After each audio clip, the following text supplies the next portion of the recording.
All right, let's continue. Classic Method Man L's are being taken. All right, so we woke up. I'm actually a little curious. I don't know the answer, but I woke up with a horrible hangover again. I kind of wonder if maybe that's because I drank all that alcohol. I could totally see it not being because of that. And it's just, you just wake up that way anyway to keep the pain going. But I could totally see it being me just waking up with a bunch more alcohol. A mirror hangs on the bathroom wall. In it, your face, adorned with the expression. Wait. Use your chain cutters to fix the faucet. Stop steam from fogging up the mirror. Wait a minute. That's a thing? That's a thing? A mirror hangs on the bathroom wall. Oh, it's very low. I'm not gonna, it's very low. Okay, never mind. We're gonna just continue. All right. You know, let's take a look out on the balcony. Let's look at our world. Ah. We live in a crater. We live in a fucking crater. Hey Kim, you up?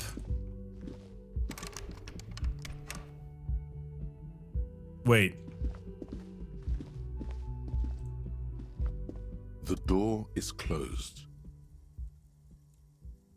This door can only be opened with a key or from the inside. Okay, I thought Kim would be inside, but Kim might not be inside. He might be downstairs. We'll find out pretty soon. Oh. This whole area is open now. Oh, there's Kim.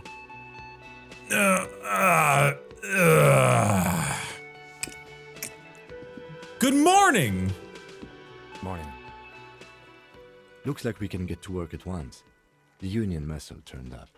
They look rowdy. We should talk to them. Why do we want to talk to them? Everything points to the dock workers union. Yes. The belt used for hanging him. The circumstances in Martinez. My preliminary information. Which may, of course, all be wrong. But we still need to talk to them. And it won't be easy. What do you mean by rowdy? Also, it's 7:35 a.m. Holy shit. I mean ungovernable. Martinez isn't exactly enthusiastic about the RCM being here. No. They prefer to be policed by the union. These men here. Okay. Men who drink beer for breakfast? There's talk of an armed wing of the union called the Hardy Boys, who are responsible for state policing. I think it's them. You know, I gotta say, was it The Wire where they would drink like a beer and a cracked egg in a raw egg in the beer for their breakfast or something? I think it was The Wire that they did that for that show as well. But I gotta be honest, out of all the blue collar jobs out there, I think dock workers are like one of the ones I respect the most. Not to say that the other ones aren't obviously a very respectful thing. You know, blue collar work literally makes every country survive. But dock workers in particular is like a pretty fucking nutty job. And I could never do that. So I have a lot of respect. All right. Are these the men Gart told us about yesterday? I completely forgot. Sorry, I had a rough night's sleep. Same. It's them by the looks of it. Loud and nasty, just like the manager said. Okay. One loose thread less to worry about, and one big problem to replace it. Oh, sweet. I got the experience for that. Cool. There are so many of them. Maybe we should call for reinforcements. That would just escalate tensions. That's true. No captain would sign off on it. Solving one murder isn't worth a conflict between the RCM and the Debarders Union. Also, like they would give a shit. In fact, even the death of 2 detectives might not warrant an all-out war. So let's keep a cool head, okay?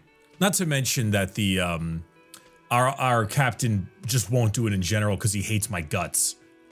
He's not exaggerating about that mortal danger, just calmly factoring it in. Your fists clench and your pulse rises uncomfortably. Thanks, Half-Light. One more thing before we do. We don't have to talk to them immediately. We can walk right past them, continue with our business. Is that just game talk of like, we don't have to do that right now, or is that him suggesting it? Good. A power move. Purposefully concentrate on something else first. I can't take authority ever seriously because they always want me dead. They're in no hurry to leave. They think they own the place. Anyway, I leave that choice to you. Whatever you decide is fine by me. Okay. It almost seemed like Kim was a bit worried, so. Okay, so we've found out who was in the Union box. That's good. Okay. So I do have a skill point still I can level up. I'm working currently on rigorous self-critique, which actually lowers my authority, humorously enough. I don't really want to get another thought thing at the moment, so I would like to upgrade one of my abilities here.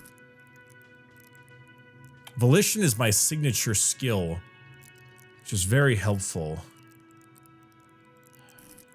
I would like to level up Savoir-Faire, but oh, it doesn't matter. I already got my coat.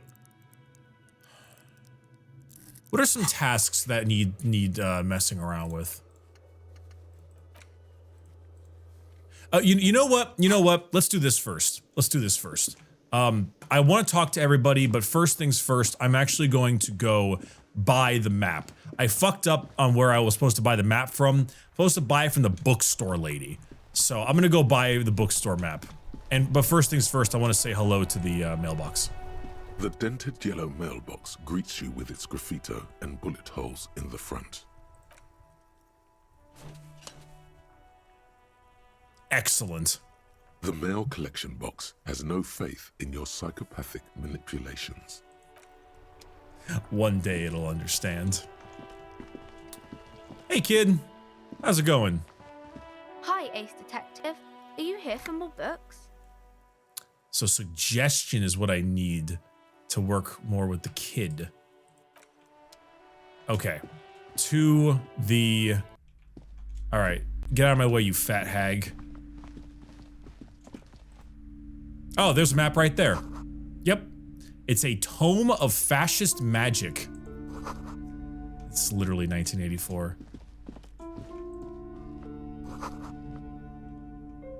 All right. Map. Several maps have been attached to a bulletin board hidden inside the alcove. They're held up by small pins. The board has come loose from one corner. You know, if I didn't get that bug with the map constantly and occasionally opening improperly, I probably would have found this map a lot earlier because I assumed that there was just something else going on. But if it never happened, I probably would have looked for the map more often. The maps look old and faded. Your eye catches a map of Insulinda, a map of Revachol, and a map of Martinez. Which one's Insulinda? This large map displays archipelagos. You see a constellation of small dots on the light blue emptiness of the Insulindic Ocean. The largest in the northeast is La Caillou. You are here. Another far away in the southwest, Seminese Islands, Ile de Fantôme. Okay, so this is like just the world map, I suppose. Ozon, Laurentide, Fas a la Mer, Archipelagos, North Arcade Islands, all just specks of dust on the vastness of the Insulindic. On the edges of the map, the color fades into a blur of dotted lines, black and white. What does this might have anything to do with that star map on the dude's chest? In the northeast, a dust mite stands on the north coast of Caillou in a bookstore. It's you. Me. Radiating outwards from you, the suzerain Revachol.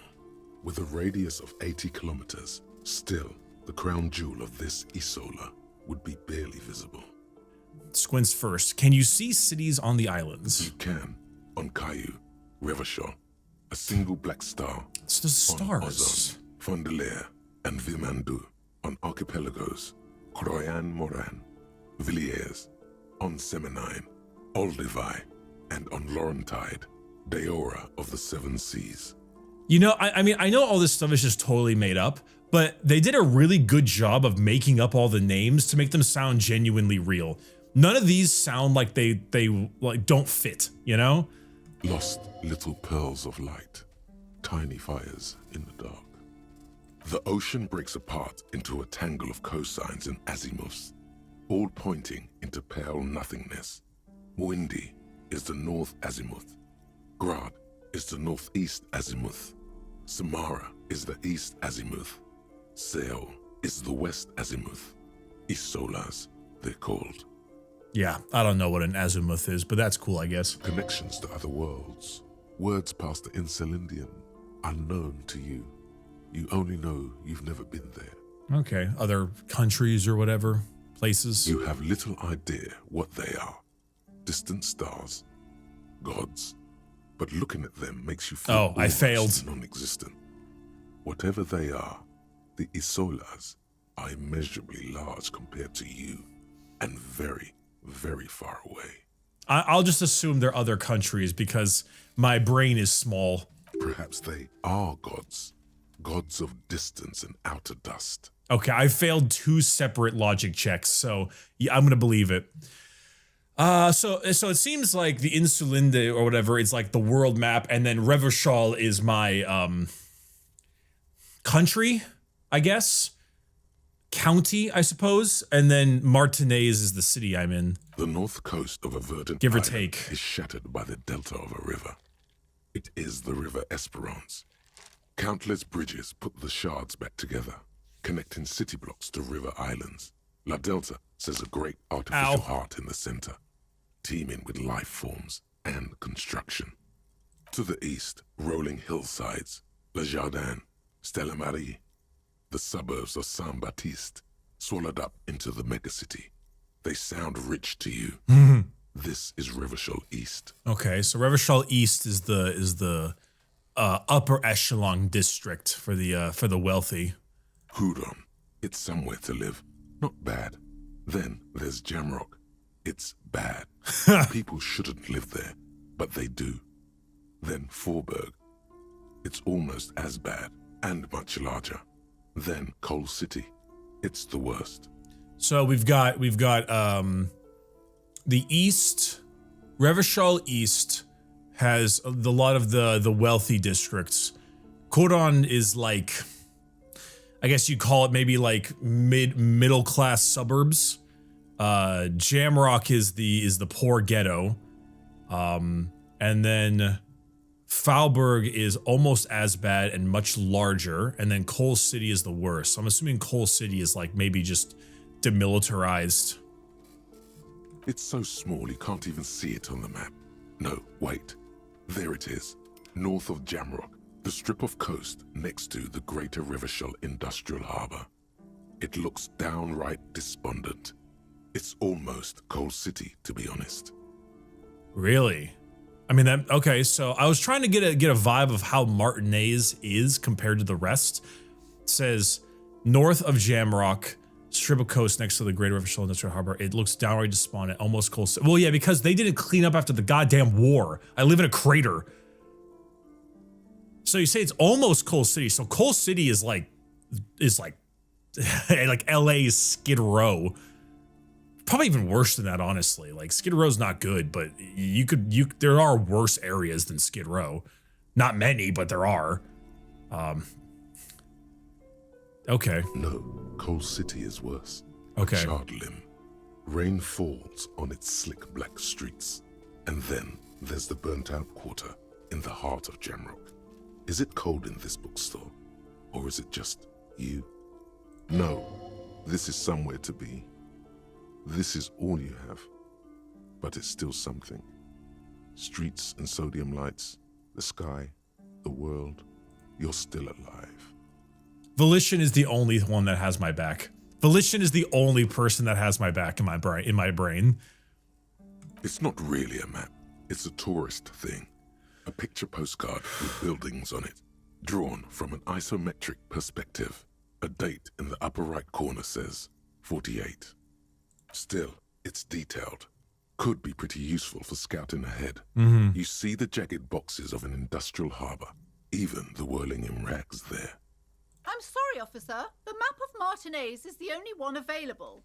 The other two are not for sale anymore. And besides, you could scarcely afford them. I would stab this woman. They're quite valuable, though they might not look it. The map of Martinez is 90 cents, though. Why is Martinez so cheap? That old thing. It's an out-of-date map of a tourist location that never was nor came to be. From when some design studio people tried to spruce the place up 4 or 5 years ago. They also renovated the horse statue, set up those coin-operated viewers, and designed the new street lamps. And what, they just gave up? They didn't get that far, for some reason. A shame the project never got going. Would be nice if someone fixed Martinez up. All these ruins are bad for business.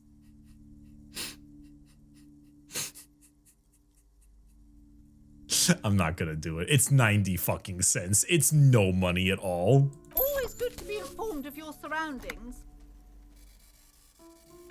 That's hilarious. All right, sick. Oh yeah, I didn't interact with this book. The front of this quarterly journal features a large satirical portrait of the late King Friesel. From the sides of his head, a pair of white antlers spread to the corners of the cover. You know what that reminds me of? That reminds me of the reverse version of the Hannibal show with Mads Mikkelsen, with the big black antlers. I forget what they called that character. Because white antlers are one of the symbols of communism. They are? represent a society in accord in this with world? the natural world and at the same time above it. Huh. In accord with the natural world and at the same time above it. I'm not sure if I would say communism is in accord with the natural world, but you know, whatever, you do you. A shameful way to treat a former king, even one as underwhelming as Friesel. Because Friesel was incompetent, foolish, and cruel. In short, the embodiment of everything the communards wished to overthrow. It's satire, you see. Ah, yes, it's satire. Thank you. You know, satire is not as satirical as it once was. When the Onion doesn't feel like it's when the Onion articles feel like they're real, you know things have gone bad. To your disappointment, there aren't any full-color pictures to direct your attention. Just column after column of closely set text, interrupted occasionally by little doodles in black and white. Did I steal this from that Marxist guy's apartment? I don't quite remember. No advertisements, you notice. So who's funding this radical commentary? After rifling the pages with your thumb several times, you return to the table of contents. The magazine is divided into several sections. International developments, Kunst und Kultur, and local He really concerns. struggled getting that one out. Just inside the cover, there's also an editor's note. It's the editor's note. Comrade, as you know, this journal takes its name from Mazov's immortal expression, du cristal à la fumée. This was his way of describing the way the rigid, crystalline structures of capitalist ideology turn to smoke under communism. But, like the structures of capitalist ideology, we too are at risk of going à la fumée, unlike many publications which are content to spoon-feed their readers reassuring drivel. La Fumée is committed to telling the radical truth, even when that truth may drive away potential subscribers. Yeah? Perhaps they've overestimated the market demand for this kind of commentary. Perhaps. So please, if you value our radical Mazovian perspective on contemporary politics, culture, and international affairs, please consider subscribing today. Yours in struggle, the editors. If you gentlemen want to see more videos from your boy Bricky, please consider subscribing today. I may not be communist, but I am something. Kim, it's a communist magazine. What do you expect? It was laying around the office of the Debarders Union. Oh, okay. They're probably bankrolling the thing. Ah, okay. Oh, it was in that office. That's where we found it. Okay.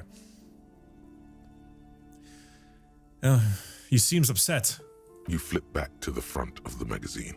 The table of contents unfolds before you. I want to catch up on international developments. This section includes a long, tedious critique of the latest round of free trade negotiations between the EPIS nations and the Free State of Semenine. You also skip over an article about heavy fuel oil smuggling along the Messina border, something about bear wrestling in Samara, book riots in Yugograd.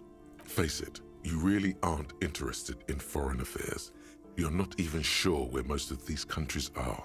You know, the only way I can really think about all of these countries he's writing about or talking about is remembering them in type A and type B race theory, thanks to Measurehead's stupid spiel. I'm like, which one were those? The type B people? That's all I can remember. You flip back to the front of the magazine, the table of contents. It takes a moment, but gradually it dawns on you that Kunst und Kultur must mean arts and culture. As you leaf through this section, you come across several reviews of recent radio plays, as well as a brief artist spotlight featuring a local artist identified only as CS. The main feature, though, is a long essay titled Tip Top Tournée, a critical Mazovian perspective. Jesus Christ, this thing is full of a whole bunch of shit. This so-called artist spotlight is really just a brief Q&A, made all the briefer by the subject's evident hostility to her interviewer. That certainly sounds like a certain delinquent youth who likes to harass you from her balcony.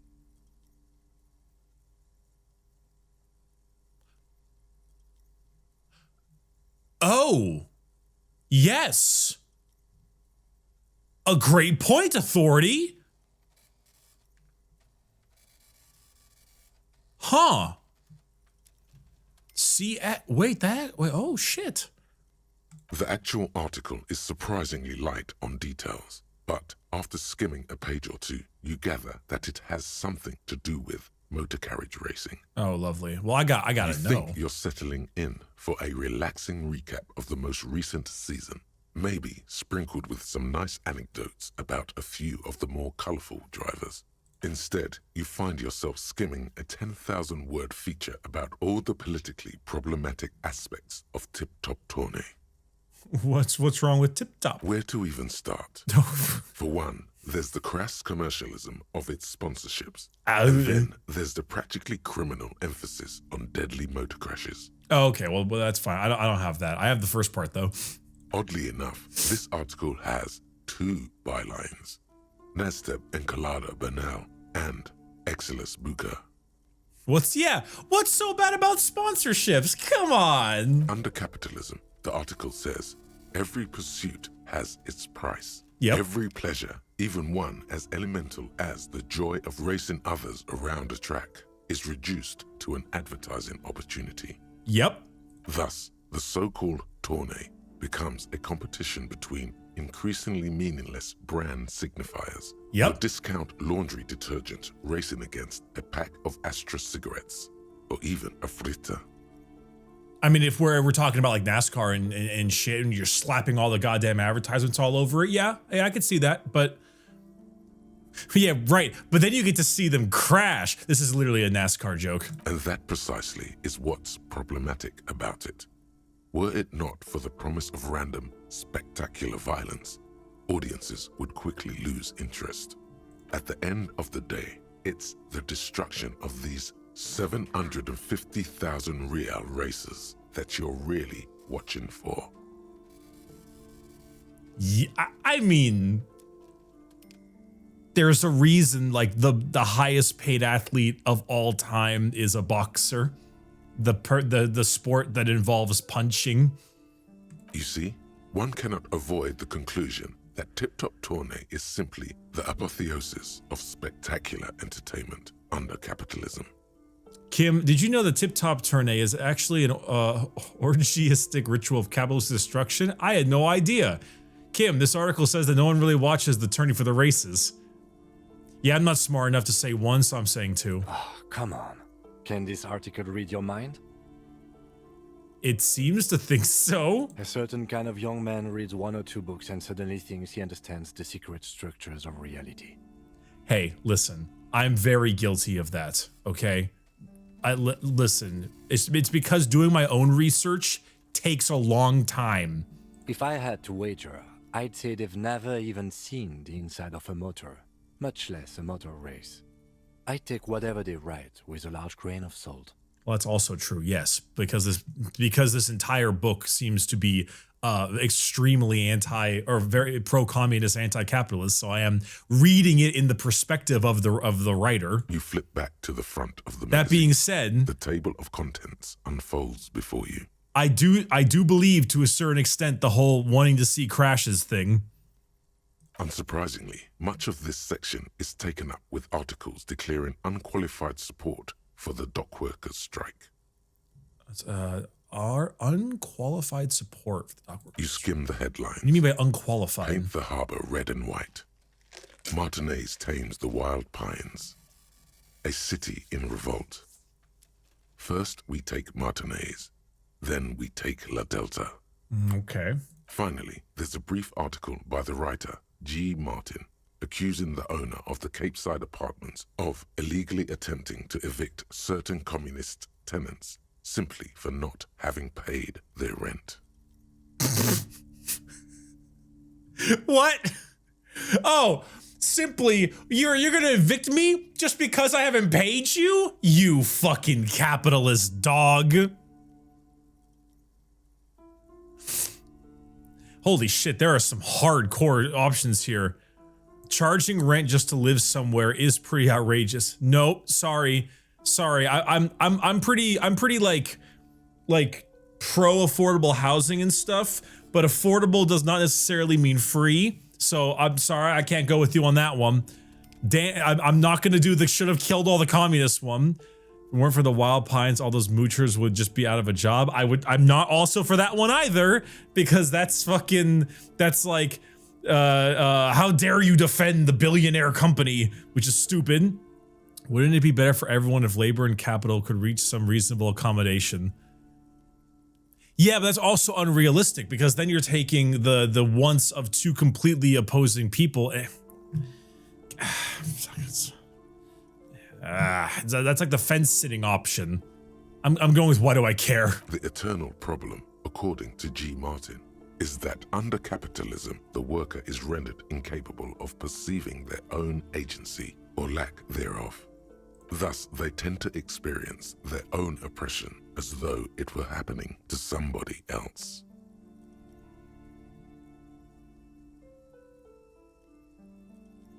An interesting theory. I'm not smart enough to talk about it. Is that true?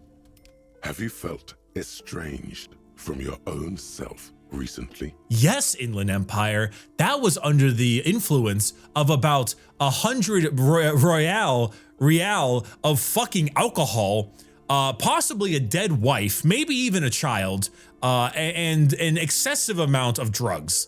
So yes, correlation and causation don't... You flip back to the front of the magazine. The table of contents unfolds before you. That was a lot of fucking stuff on that thing. All right, let's interact with the map. The worn map features the patchwork grid of the streets of Martinez, with directions. I'm gonna spend this entire episode in this goddamn bookstore. Locations. Year 48 resides on the upper right corner. Your finger moves through the various streets, across Rue de Saint-Ghislain and Rue Saint-Sipar, over Saint-Brun and Martinez North. Finally, coming to a halt on the spot where you are currently standing, although the map gives no such indication itself. Ah, beautiful. So this is the night. Okay, so my map is the what they thought they were making kind of thing, which is kind of a neat idea. You know what? I am going to go and put my single point into suggestion. I would like to keep talking to the kid. The kid seems nice, and I'd like to keep that up. So we are leveling up suggestion to retry the thing. I guess I'll click on these. On the shelf reads, biographies of famous people. You see a large variety of names, none of which ring a bell. would say... The Greatest Innocence. Yes, most certainly. It's an important educational tool, delving into the depths of history, religion, and their relation to innocentic power. What the hell is A that? very influential historical figure. But surely I don't have to tell you that. You're a law officer, and law officers have at least some education. Not when I'm fucked up. The book is also very daring. The author aims to re-examine the universal understandings of the innocentic system, creating a fresh vantage point and a shift in the tired order of things. I have a slight feeling that I'm assuming this, that I can buy books and read them and then internalize my thoughts of the books. That'd be kind of cool. Perhaps for a layman, deep analysis is necessary to peel back the multi-layered meanings. Certainly, it's prudent for a person to have at least an elementary understanding of history and society. Imagine the chaos we'd be in otherwise. Bitch, you live in a crater. You feel like you should get this one. Definitely. It's important somehow. There's something personal inside. Inland Empire, hit me with a 12. Browsing through all the books with all their names makes your head spin. None of these seem important or relevant. Well, It's all just vapid egoism. normally it is, but Inland Empire says otherwise. Suddenly, a particularly odd title catches your eye. It reads, High Speed Love, the tragic true love story of Jacob Irv and Alfie Delatraz, by one Cecilia Averbrook. High Speed Love. High Speed Love chronicles the romance between two of the finest tip-top tourney racers Oh, in shit. history. One The of them timing. is the madcap driver, Jacob Irv. His blonde mane graces the cover. Kim must be so bored right now. Next to Irv's life story, you see a slim biography of an Occidental rock star called the Anti-Star. He's famous for shooting morphine into one of his eyeballs and cocaine into the other. What the fuck? Next to that, Revacholian radio personality Guillaume Bevy stands in front of a rundown drug den. He's a permanent fixture on Channel 8, reporting on real-life crime and ruining cops' days. I really must insist you buy one of the books. Shut up. Reading them is not for free. Do still browse though, but not too long. She understands she has erred against the customer and immediately corrects course. I'm sorry, I did not mean to rush you. You are browsing. Go ahead. Take your time. Time is commerce. Yeah, I'll buy a book. A true cultural touchstone. Enjoy the read. All right, let's look at the other stuff. What's over here? This bookstore is not strictly about crime, romance, and biographies of famous people. There's also a wide range of paranatural literature. Amidst the various books, you find one written by someone named Matthias W. Dundas. It's about wholeness, unity, balance. Oh, fuck yeah, it's the Gwyneth Paltrow book. The point of the book, and many others on this shelf, is to give people medicinal advice in situations where they don't have access to paid health services. Oh no, it is the Gwyneth Paltrow book. Oh no. It serves platitudes, while also telling everyone that traditional medicine, the kind people don't have access to, and which costs more than this book, is garbage, and would only give you cancer anyway. Oh fuck. Without even curing your cold or anything. I'm literally, I got the anti-vax book. Shit. Wholeness, unity, balance, on the other hand, can basically take care of anything. Though it is important to note, Oh no. when it's up to your mind to heal yourself, then it's because of your mind that you're ill in the first place. That is not the, It's your own fault if you're ill. Got it? Thanks, Endurance. I'll tell that to the next COVID victim I find. The book features chapters on topics such as how to find magnesium. It even lists plants you can harvest magnesium from.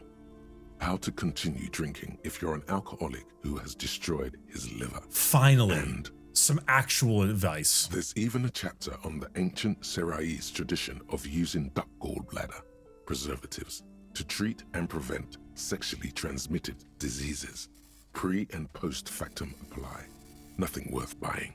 This is just mundane garbage. What's even paranatural about this? Yo, Inland Empire, find something truly outerworldly. The throbbing in your head increases with every passing moment you gaze at this shelf. Suddenly, as if out of nowhere, a small green book becomes apparent. The title of it reads, Medicinal Purposes of the Pale. The Pale? The fuck is the Pale? The book contains very little explanation on the matter. This knowledge seems to be taken for granted. What's it about, though? The book contains descriptions of various pseudoscientific therapies, alternative medicines, and folk remedies involving the Pale, also known as le territoire. For example, it recommends vigorously swatting one's naked body with a venik or hand broom, made from the leafy twigs of a young birch tree from the near Pale. Even better if you can find someone else, preferably a large man dressed in nothing but a towel, to thrash you while you're spread naked and helpless on a cool slab. Pain threshold. My guy, if you're interested in some things, you can just tell me. You don't gotta talk to me about your sexual flagellation like that. Sounds invigorating. Why not? Why not? A little bit of self-penance never hurt anybody. It is, and good for the circulation too. That's technically, I guess, maybe true. It also recommends consuming distilled spirits like vodka or whiskey that have been aged in the Pale. What is the Pale? To cover these jars in a shallow hole just inside the Pale and leave them there for 30 to 60 days, depending on the potency desired.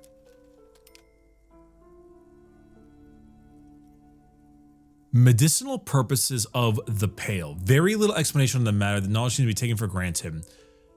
Pseudoscientific therapies, alternating methods, and folk remedies involving the Pale. It's a whole lot of just talking about the Pale without telling me what the fuck the Pale is. Recommends vigorously swatting one's naked body with a venik or hand broom made from the leafy twigs of a young birch tree. Yeah, it's whoosh, whoosh, whoosh. It's self-flagellation. It's just self-flagellation. Among other benefits, it is alleged to restore a damaged liver to perfect health. I do need that. For general health and well-being, readers are encouraged to take regular strolls through the Pale.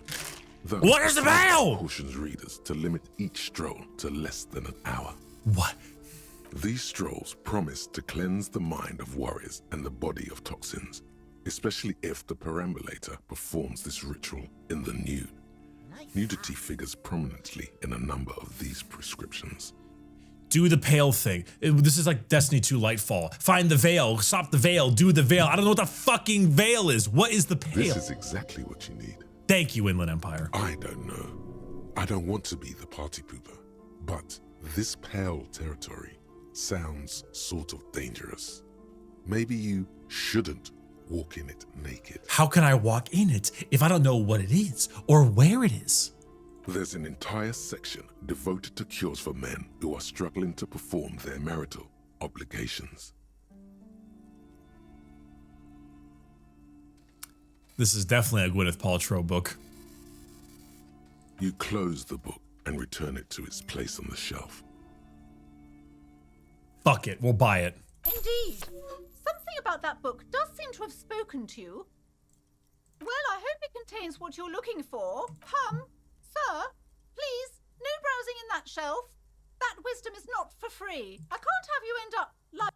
Shut up. Medicinal purposes of... I'm gonna spend the whole episode in this bookstore, genuinely.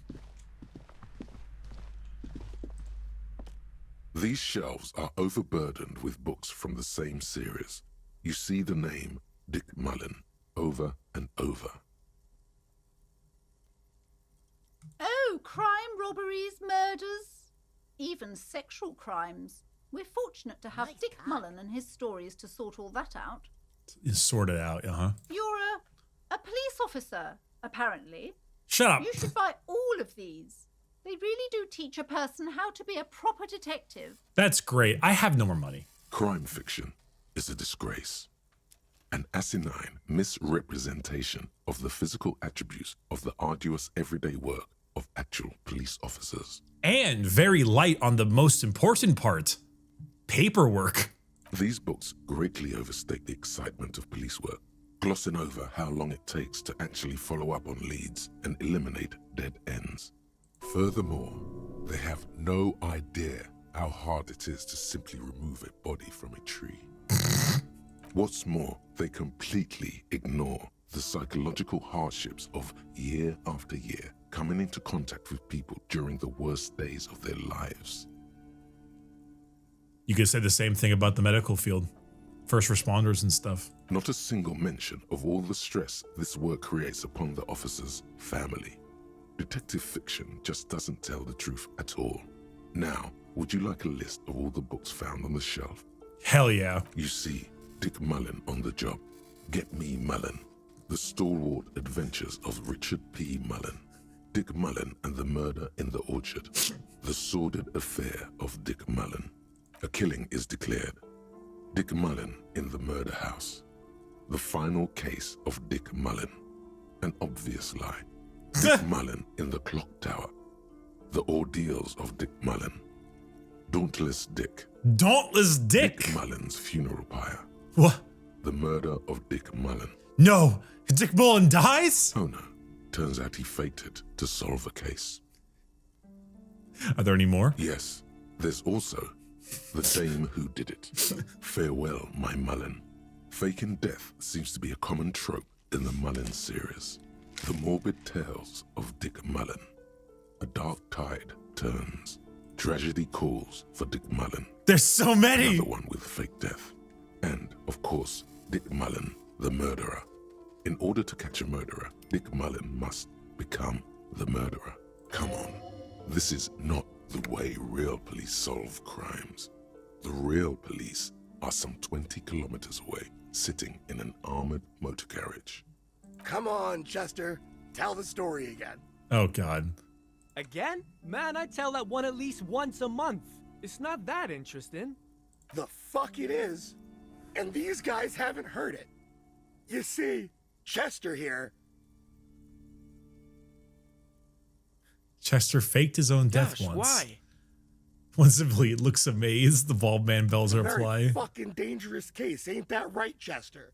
They almost got you that time. This guy sounds like he smokes back a day. Yeah, sure came close. Alright, so I was tailing this guy called Francis the Shoe. Inside the motor carriage is thick with cigarette smoke. After all this, you still haven't found the answer to the one question that matters. Who is Dick Mullen?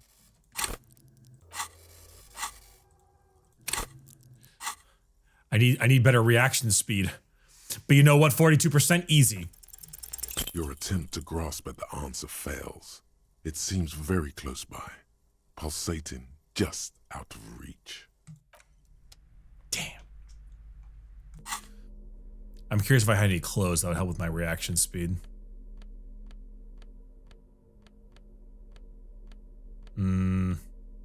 No. No, I do not. Actually, I have a minus to reaction speed thanks to those jeans. But I have a plus thanks to this hat. All right. Now that we've spent the entire time in the bookstore, there are two things to read: The Great Innocence and The Pale. Let's learn about the fucking Pale. Medicinal purposes of the Pale. The cover of this heavy tome features a number of esoteric symbols. Flipping through the book, you find a number of sections on the general benefits of the Pale. A large pharmacopoeia makes up nearly half of the book. Okay, I actually don't know what a pharmacopoeia is. You come across the following explanation. While modern pharmacopoeia are continually updated by so-called experts based on the results of clinical trials, readers will find assembled here the timeless wisdom relied upon by generations of traditional Seolite medicine practitioners, Mesk mystics, and Ilmaran folk doctors. Okay, so pseudoscience. Finally, something to calm the angry spirits that have been plaguing you. No Inland Empire. It seems to contain descriptions of the medicinal properties of various ingredients that may be gathered from the pale, as well as instructions for producing a variety of herbal remedies. Anything about restoring lost memory? Oh God, you know what? I would never read this shit in real life, but this is a video game, so it's funny enough, and I'm curious. There are a number of zeolite tonics that promise to improve your short-term memory, but nothing that speaks to your condition. How about my relentless torment of my existence? What you're describing is booze. Oh. You don't need any herbs for that. What about apocalyptic hangover? There's nothing in here that speaks to hangovers directly.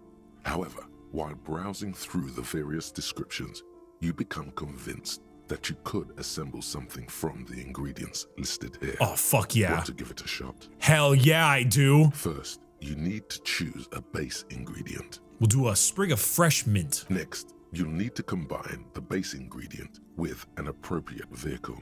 Let's boil it into a tea with birch bark. Lastly, is there anything else you'd like to add? A spoonful of sugar. The combination of mint and birch bark make this tea relaxing and good for the digestion. Awesome. It won't do much for your hangover though. One of the options was to... Oh, well shit. If I was going to do something for the hangover, I probably would have chosen ginger root. Sugar probably isn't a good idea either. Damn. Would you like to try again? Yes. Very well. Ginger Next, root. You'll need to combine the base ingredient. Aloe vera. Lastly, is there anything More else? root. The ginger root will help with the nausea, and the birch bark tea will help you flush out the toxins. The ginseng should give you more energy as a nice bonus. Yeah. I can't drink Pedialyte in this universe, so this is all I got. From the pale, of course. God damn it. Or perhaps from some enterprising entrepreneur, where you would find one of those, though. The book does not say. This taught me nothing about the pale. This taught me nothing.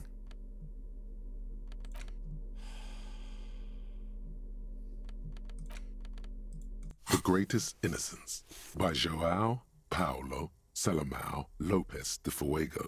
Could you have is large and heavy. Like his fucking name. Browsing through the various chapters, you try your best to understand the ceaseless overflow, the sprawl of names, dates, places, events historical. Most of it ends up as a twisted mass of facts inside your brain. Because I'm stupid. You can do it. It'll be worth it. There's something here. Your educational survey is done. Did you catch any of that? No. Oh well. Oh. It's pop quiz time. Oh no. Let's see what you've learned. Oh no. This might take a few minutes. You ready? Oh God, no, let me out of here. Yeah, sure, why not? That's the spirit. Here we go. Question 1. Who was the first innocence? Dolores Day. Success, yes. Incorrect.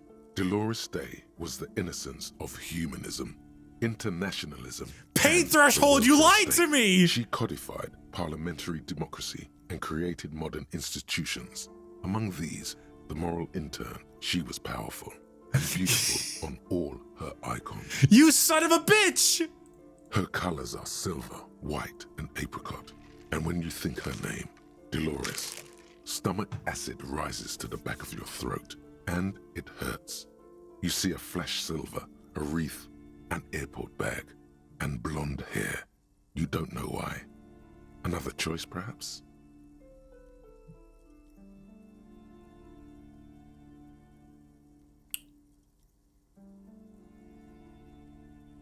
I have a feeling Dolores Day may have been my old wife. Who was the first innocence? My heart immediately grabs to the first, and then pain threshold snags it first. And when you think about pain and the threshold of pain, first innocence, who was the best woman kind of thing. Oh no. Oh no. Stomach acid rises to the back of your throat and it hurts. Stay clear of this one. there's something terrible about this one. A strange sensation of loss. When she left the earth, the dust, and the ice, and the humans. That is unimportant to the quiz. Stop thinking about this. Yes, the quiz is impersonal. No need to rouse sensations in yourself at the mention of Dolores Day. Who was the first Innocence? It wasn't Dolores Day. Solo? Incorrect. Sola was anointed during the previous century and even lived to see the current one. She was an urban planner who spoke her mind and largely left history to its own devices, encouraging people to excel on their own rather than prescribing to a deified model of history. She is often called an anti-Innocence. Sola resigned after an assassination attempt God damn by a it. Yugo nationalist who blamed her for not taking the side of the left during the turn-of-the-century revolutions. Innocences don't usually resign. Care to try again? This person. Correct. Nothing much is known about him. It's not even clear that he was a he, but Franco Negro presumed as such and called him Pius. He's depicted as a young man with molten gold pouring out of his mouth. All he spoke was gold. It's said he invented God and equality of men before God. He also introduced the gold standard as a way for measuring people's love for Aurum. As the first Innocence, he declared that there should be more of those like him. It is presumed his disciples were the beginning of the Holy Party, the founding party. I gotta be honest, once this game is over, I'm gonna love going through the wiki. I'm gonna adore rolling right through the wiki and figuring out all of the lore that is just piling onto my head. Question 2. Who was the strongest Innocence? Dolores. Stop. No more. Correct. Named the Innocence of militarism, he codified hereditary rule, but at the same time ended serfdom and established the Inter-Isolari Real as the global reserve currency. He also established the concept of the nation. Hey, ended serfdom is great. That's basically abolishing a form of slavery, right? So that's cool. Yay, good on him. Franco Negro attempted to solve the rising tensions between the aristocracy and bourgeoisie Attempted? by building a unified society in which every man has a place and a mission, but at the same time may rise to nobility provided on the strength of his virtue. That sounds great. That sounds like maybe like a sort of capitalism, but with some restraints on it, so you can't go too low. That sounds lovely. Question 3. Who was the false Innocence? Okay, it wasn't Dolores Day. She's not false. Stop it, Pain Threshold. How about Stepan the Despicable? We'll go with the easy one answer. Incorrect. Fuck. Stepan the Despicable, regent of Kedra, was a ruler who conquered the known world during the Kedriatic conquest, instead of the despotic Erno Pasternak. Would you try again? Correct. There have been a number They just gave me the counter answer. or false Innocences. Some assumed to have innocentic qualities, some who just thought so themselves. Occasionally, they have the support of a faction inside the ecclesiastic organization, and accusations of foul play have arisen. Nothing ever good comes from the ecclesiarchy. The most famous and important of these was Ernau Pasternak. He was into torture, despotism, hymns, cannons, and world conquest, but got defeated and humiliated by Stepan the Despicable of Kedra. Torture, despotism, hymns, and cannons. One of these is not like the other. Final stretch. You've come so far and learned so much. This is the most important one. Question 4. Who was the greatest Innocence? The most important of them all. The most precious to humankind.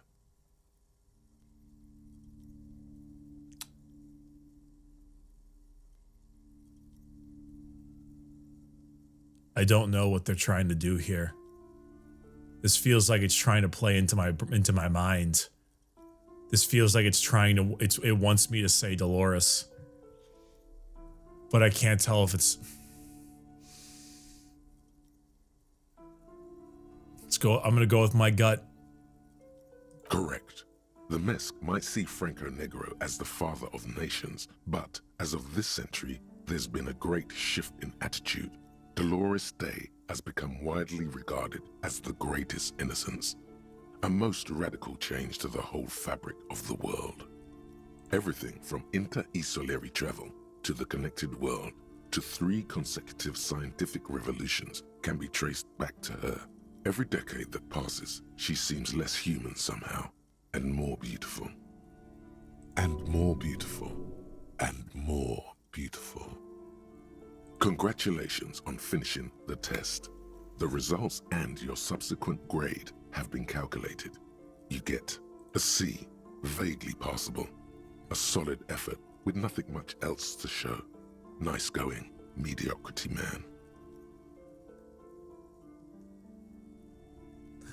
Hell yeah. You would have done better if you just left Dolores Day for the end.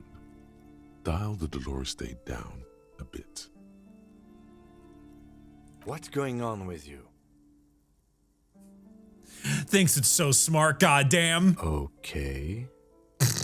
You are shouting at an inanimate object, like a real weirdo. No wonder you seem to have trouble with the right answers. Man, something's weird about this book. You should do something fun instead. Rock out. Forget about it. Thank you, horrific necktie. I was hoping I would get some mind things during this entire area, but all I did was buy a bunch of books to read about. All I did was buy a bunch of books to remind myself of a most likely dead wife and possibly child and hurt my morale. And also learn how to make tea. This stuff was dog shit, I tell you what. Dog shit.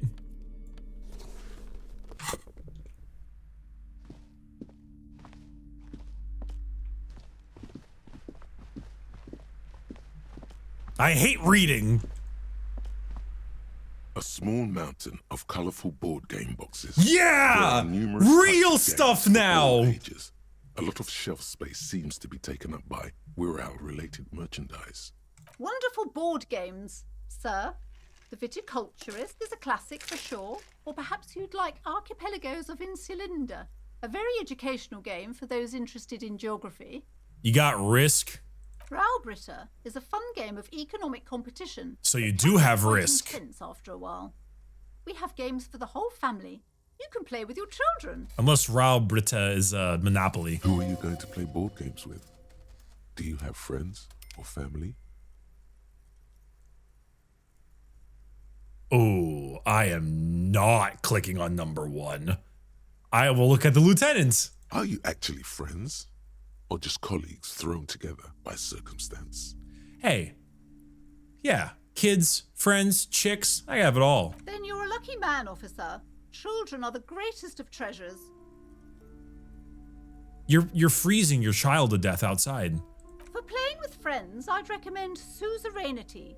It's a civilization building game where you build a civilization, then set off to brutally colonize and repress other civilizations. It is Risk! Cost 12 real. It is Risk! We got Risk! Let's go! Lousy auras there. No, role-playing games are popular among those types. You know, who are into those kind of things. Personally, I don't like it. Not at all. I know, you put a bunch of purity seals outside the door that had it. I've heard they turn people into occult enthusiasts. That they have rituals where they try to summon entities. Highly immoral stuff. You can still buy them though. I love the fact that they turned this bitch into a Fox News guest talking about how D&D is gonna summon the devil. Just beautiful. Next thing you know, she's gonna tell me that GTA caused Columbine. An endless variety of source books, lore books, and codices litter the table. The topmost book is titled Welkin Compendium, 2nd edition. There's also a large hardbound tome with intricate cover art, The Hunters of Catawak, Boreal Creature Compendium, and a Pick Your Path adventure gamebook titled Tales of Wirral, Cavern of Velkrag.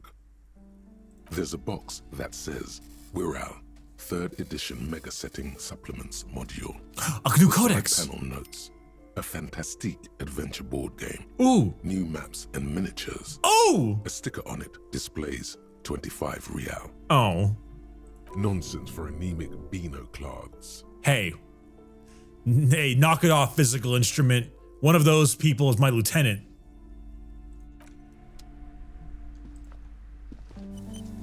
The display rack is brimming with worn paperback. All right, I have no money. Hey, kid, after all this time, I literally spent suggestion to do this check again. Hi, Ace Detective. Are you here for more books? What are you missing here? Why does this seem familiar? Because you know each other. She's been talking to you so openly because you've talked before. We met before? Yes, I stand in this spot all the time. God damn it, Annette. No, not what I meant. You've been running around all week without your shirt on, sir. Huh? Apologizing to everyone. Ah. I don't really understand what you've done wrong. What? Of course, you've stopped by a few times. You certainly look better than the last time I saw you. Thanks, I'm trying. Yeah, I can see. You don't have party eyes anymore. What does that mean? Party eyes. Yes, of course. That makes sense. Lieutenant slowly, ever so slowly, realizes something. I'm not surprised children have seen you running around with party eyes on, he thinks. Not at all. You know, like a cat in the dark, all big and wide-eyed. It certainly looks odd on a man. Like, well, I mean, I do get the same thing when I'm drunk. I get the wide eyes when I'm drunk. You know, when you kind of go around and you're like, you're really intoxicated, you're like. Actually, no, actually that's not true. I don't get wide eye. I get squinty. No, I'm the opposite. Sorry. I have friends who have the wide eye, who get like the, dude, like, have you actually, like, dude, listen, like, we're such friends. We're such bros, right? Like, dude, I got, like, you and me, we're like, it's so good. Sorry, I get the opposite. I get the squinty one where I'm like, you know what? I think I get both. I have the big wide eye moments and I have the squinty eye moments. Drunk me is just depending. I get really squinty when I'm a little, you know, but I think I don't get wide eyed when I'm enjoying the devil's anus, but got a little bit of both. The swiveling eyes of a loony drug addict. That is what she meant. You were probably gurning too. Gurning definition. Make a grotesque face. I mean, how could you ever call this face grotesque? Look at him. Fuck yeah. You should get some party eyes right now. Snap those sequins on you, boy. Fucking electrochemistry. Oh, baby, that's not what you have to worry about. Worry about the important thing. So why didn't you tell me you knew me to begin with? I didn't know I had to do that. Thanks, I've learned something about myself today. I'm glad I could help you, sir.